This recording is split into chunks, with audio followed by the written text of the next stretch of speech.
ગોંડલમાં ભગવાન શ્રી ઠાકોરજી શાલિગ્રામ વિવાહનો અલૌકિક અવસર વાછરા ગામના સરપંચના નિવાસસ્થાનેથી જાન પ્રસ્થાન કરવામાં આવી હતી।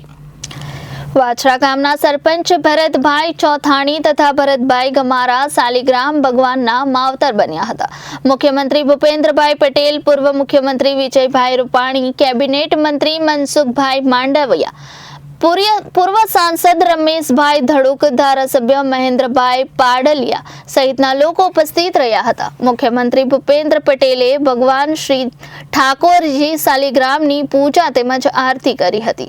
જયરાજસિંહ જાડેજા પરિવાર દ્વારા જ્યારે ઐતિહાસિક લગ્નોત્સવ ઉત્સવ ઉજવાઈ રહ્યો છે ત્યારે કોલેજ ચોક ખાતે સમસ્ત વાછરા ગામ જાનૈયા બનીને ગોંડલ આવી પહોંચ્યા છે।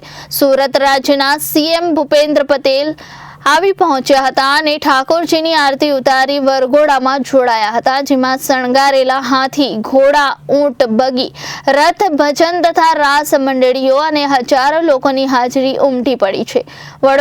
વરઘોડામાં એક હાથી હોવાથી મેડિકલ ફોરેસ્ટ ટીમ અને ફોરેસ્ટ ઓફિસરો સહિતનો સ્ટાફ ખડે પગે રાખવામાં આવ્યો છે અને થોડા સમયમાં ગોંડલ ધારાસભ્ય નિવાસ સ્થાને તુલસી વિવાહ પ્રસંગ પણ શરૂ થયો હતો।